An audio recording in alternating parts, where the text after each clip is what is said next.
What is up, everyone? Blue Dragon Bricks here. And when Basil the Batlord released earlier this year, I truly didn't think 2024 would have a better minifigure.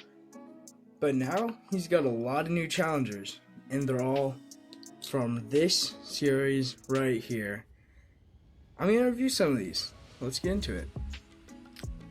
So just for clarification here, I got these from a Walmart. They released early there, and I was lucky enough to get my hands on some of them using the Jay's Brick Blog QR scanner. It worked perfectly on every single figure I got there. Now, I didn't get every single figure from the series. I got just about 6 different figures, but we got 3 duplicates of one of them, and I think you already know who that is. I'll review him in a minute here. But first off, we have this half-elf bard, who I think looks very great. He came with an additional sword, so he can be dual-wielding. He has this very beautiful-looking loot piece here. Very nice printing all in all. I love that turquoise torso piece, and the dual-molded legs are just amazing. I mean, I could see that being used in so many different customs or anything. Hairpiece here is very nice. He has a double-sided head, one where he's singing on the back, and this one which looks very cool. It also came with this female face where she is singing on one side and happy on the other side, very similar to this one as a male. So just overall very good fig. This is one I definitely wanted from the moment I first saw the series, and let's get on to the next one. The next fig we got here is this Halfling Druid, who has this first notable thing is this shiny cape, but it's in a very thick and durable material. It is dual-sided, brown on this side, green on that side. Great for any Forestman customs, all in all. I'd say that's kind of just how this figure is. Just amazing for customs and very good how he is. Dual-sided face here. Very nice hood piece. Cool bird with good printing on it. Interesting looking staff there. Looks very nice. Also came with the, like I previously mentioned before, lots of these came with multiple heads. This is the girl head here. Let me get into focus. She's kind of grumpy on one side and winking and happy on the other side. Very nice overall fig here. Definitely going to be great for those customs. Once again, I would like to point out the dual molded legs here. Very nice. This series does not allow any miss of details. Everything here has capes, dual molding, very beautiful printing on the. I think he also has some back printing here. Let's see if we can just go out there. Very nice back printing as well. So this series just did not lack any detail when it came to fig designs, and I'm very happy about that. Now let's get on to the next fig. From the moment I saw this series, I knew this would be one of the figs I'd want to get first. It is Tasha, the Witch Queen here. Very, very nice fig. Detail on both the arms, dual molded legs. Again, I like to point out, with also printing on it is very nice. This is the first time I think we've gotten this hair mold, or is it the second time? It might have been in the one of the Lego Ideas sets. And also there was this thing that goes in that pot, and it actually fits in there very nicely and doesn't really fall out too easily. And dual-sided head. This one does not come with a male head because this is a actual character from D&D. And then it also comes with this book here with a cackling spell. And if you look, she is cackling. So I don't know what that's about because I don't know a ton about D&D. I do know this is a character from D&D, but that's about all. But this fig design, I just wanted to get it because I feel like it'd be very nice for customs or just a standalone fig in my Lego Castle world. Next fig. Next up, we have the Red Wizard Zaz Tam, who is also an actual character from D&D. The design here is very great. Once again, I like to point out very nice, classic kind of cloth, the durable stuff. But also, this is not as thick as the halfling one that we saw earlier. A very nice red skull here with the classic skull printing on it. This flick fire fireball there. Shoot it off into the distance. All in all, an amazing fig here. He does have some printing on the back of his head. Not much. and it's covered up by that anyways, but it just looks very nice all in all. This was just another awesome fig that I feel like is just, he's very creepy, and he works as a standalone, although I don't see many customs coming out of this guy. Maybe you could make some red wizards, but with like flipping that torso around, probably. All in all, very good fig. Next figure. The next figure on the list is the Vampire Strad von Barrich. I don't know how to pronounce that name. I think it's just like Strad something or other. I don't know. I don't want to mess up the name. Very nice dark blue cape here. Once again, I like to mention it's the newer, like it's a very interesting fabric. It kind of feels like the old fabric, but has like a little shine to it, which is very cool. Very welcome, I feel. And then there's also this rat here that has these dark red eyes, very creepy. Also, just a very cool rat piece. I think that might be a new mold for the rat. I'm not sure. We got this normal sword here with this glass cup. I don't think those are new parts. That might be. I don't think so though. That we definitely have some of those in my collection. Dual molded legs with printed arms. All in all, very nice fig. You could do some customization with this guy, make like a noble, but I feel like he stands alone very nicely as well. Angry vampire face on the other side there. All in all, an amazing fig. So glad that this guy got put into Lego form.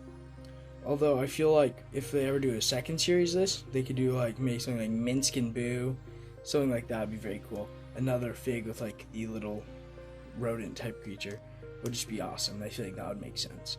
Anyways, let's get on to the next fig. So the next fig on the list is my personal favorite, the one who I believe rivals Basil the Batlord in overall awesomeness.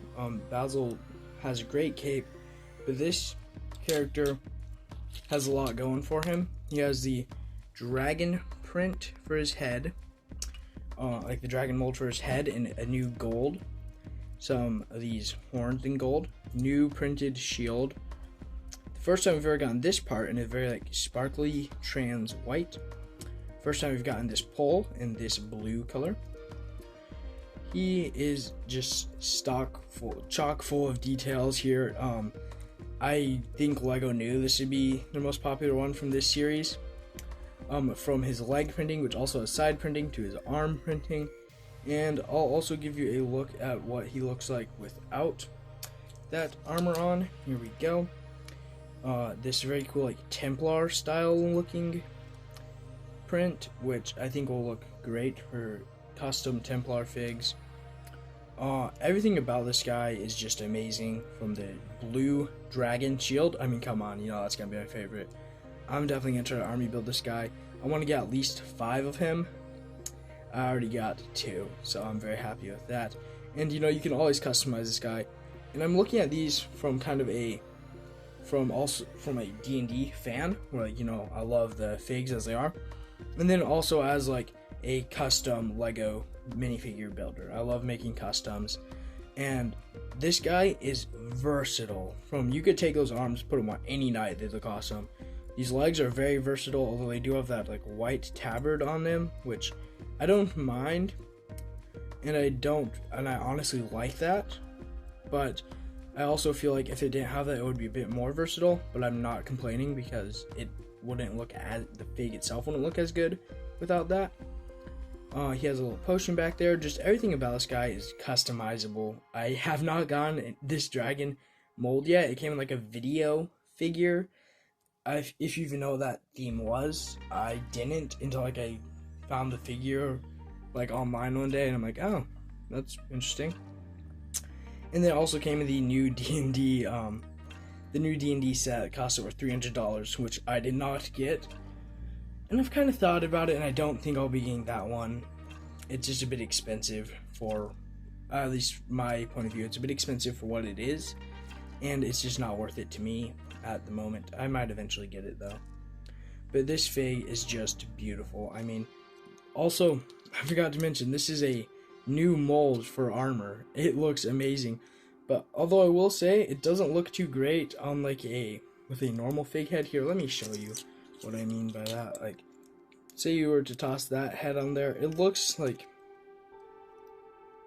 just a little bit too like chunky, I'd say, like the shoulder pads. It really only works with this dragon head. I feel like his dragon head itself is like just bigger overall. I'm sure you could do this and it doesn't look bad by any means, but it looks just slightly odd. But let me show you some customs that you can make with this fig. This was the first idea I had for it.